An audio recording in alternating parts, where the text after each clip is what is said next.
Imagine charging into a burning, crumbling building alongside your fellow crew members, knowing good and well that you or they may not ever make it out alive.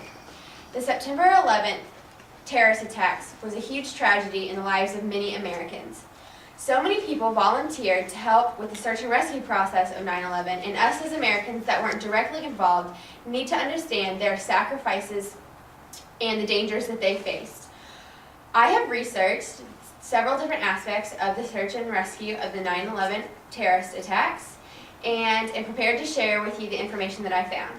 Today, I'm going to tell you the groups that were involved with the search and rescue, as well as the number of casualties that America faced. The people that were involved in the search and rescue had very important and very dangerous jobs. Many of them had the same stories as firefighter Terrence MacArthur.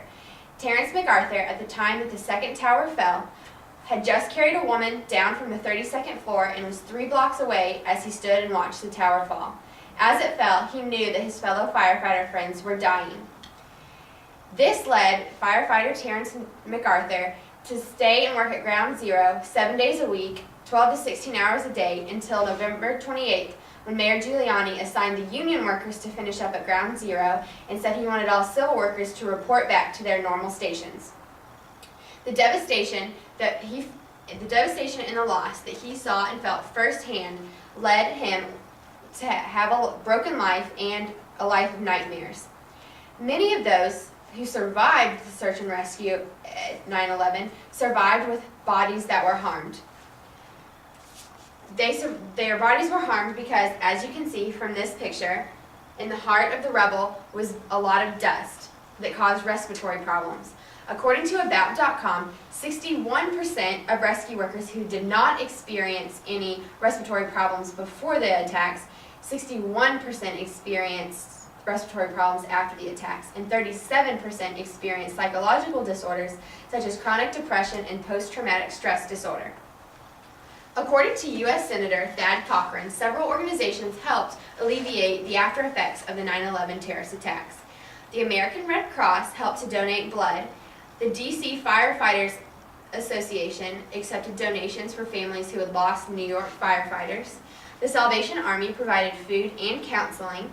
And the National Association of Realtors helped pay mortgages and the rental fees of families of 9/11 victims. And the Survivors Foundation of Communications worked on long-term education, health, and income maintenance of victims' families in Washington. Even though so many people tried to save everybody that was trapped in the burning rubble, America still faced significant casualties. According to NewYorkMag.com, 2,819 people were killed in the 9/11 terrorist attacks. 289 bodies were found intact. 19,858 body parts were found.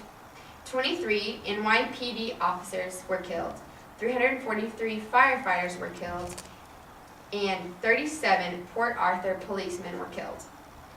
Today, I have told you the individual or the groups that were involved with the search and rescue efforts of the 9/11 terrorist attacks, as well as the casualties that America faced. Although the 9/11 terrorist attacks were heartbreaking in the lives of many Americans and was an event that we will all never forget, the fact that so many people came together and helped out shows true American spirit.